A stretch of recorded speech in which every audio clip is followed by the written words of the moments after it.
Teman-teman sekalian yang dirahmati Allah Subhanahu wa taala, yang semoga selalu dijaga hatinya oleh Allah Subhanahu wa taala agar selalu thiqah billah, agar selalu percaya dan yakin kepada Allah Subhanahu wa taala.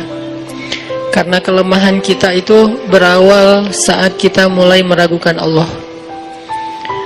Dalam segala dinamika hidup, kita selalu butuh Allah. Kita butuh Allah ketika Allah kasih kita ujian. Bahkan tetap kita butuh Allah ketika Allah kasih kita nikmat.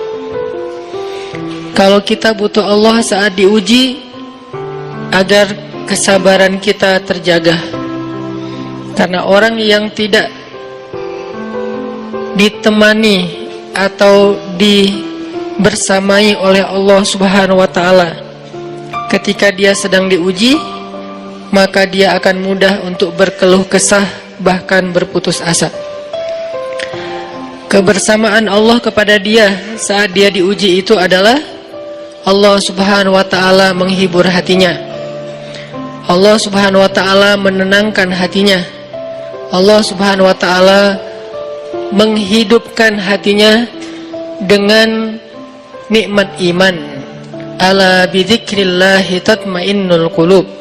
Innamal mu'minun idza dzukirallah wajilat qulubuhum.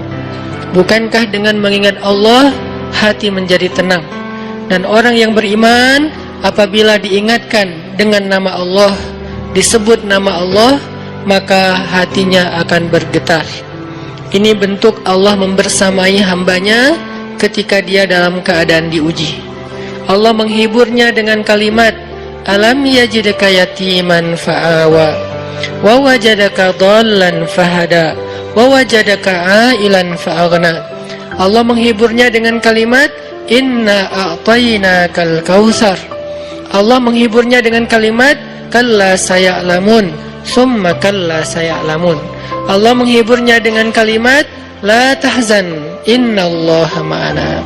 Ini adalah ketika Allah membersamai seorang hamba saat dia dalam keadaan diuji. Allah membersamai hamba juga ketika dia dalam keadaan diberi nikmat. Karena tanpa itu, maka seseorang akan jatuh justru kepada dosa-dosa karena dia mendapatkan banyak kenikmatan hidup. Kalau Allah Subhanahu wa taala tidak menjaga dia saat dia diberi nikmat, maka nikmat itu justru menjadi jalan bagi dia untuk terjerumus kepada banyak dosa. Justru nikmat itulah yang menjadi penghalang bagi dia untuk mengingat Allah. Karena dia sibuk menikmati hidupnya, akhirnya dia terhalang dari mengingat Allah tepat waktu.